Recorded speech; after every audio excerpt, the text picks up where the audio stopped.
Well, definitely the comeback of the early season slow start, but also to regroup at the end when we lost 6 in a row and things didn't look real good, to win the final 3 and take the playoff to Game 5. So, but overall, I think when I reflect back, it was how we really played mid-June, July to mid-August.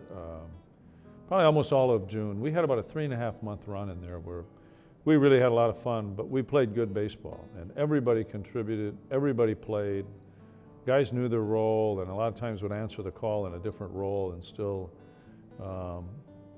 welcome it with open arms that they'd do the best they could. So great team effort to come back from 2-11. The self-confidence they showed that they were good players, that they knew that we would bust out of this. We just didn't know if we had almost buried ourselves too far, even though it was early in the year, to climb back like a 10-game swing. But I think it became more of a challenge then. After we started playing well, the next thing you know, we had a good week, and then we had another good week, and we were playing and winning series. And when we started beating what was thought of some of the best teams in the league, or splitting with them, I think the confidence then even rose even higher.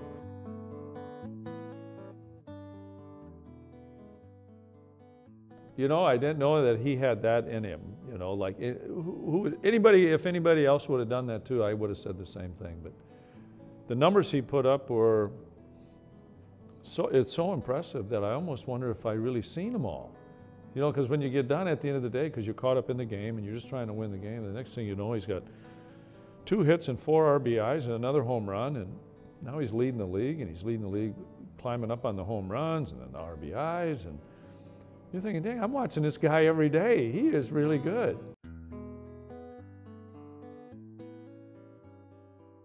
I'd have to say Colabello.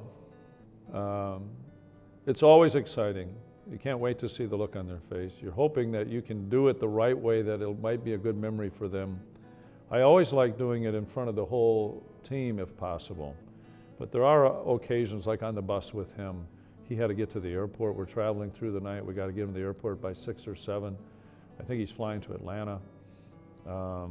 That's the night our bus got hit by a car.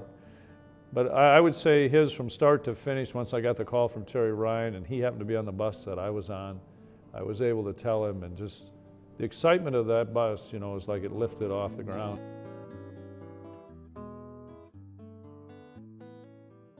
Well, I spent a lot of time around a duck lake, with my nephew Ryan and my dog Ruby and his dog Champ, and my son Chris came home, and he spent a lot of time down there, and Julie and I are outside a lot. Gino has come and gone from home, and he's working a lot, but he spends a lot of time there. So most of the time I'm outside. We ice fish a lot in the wintertime, because if you live in Minnesota, you got to do those things. We have a 4-wheeler that we go around on, but I spent quite a bit of time in South Dakota pheasant hunting too, with Jim Clark and Lou Olson and Bill Gayton. Sometimes a lot of guys from baseball meet up out at the Schoeneman farm near Aberdeen, and God, we just had a riot.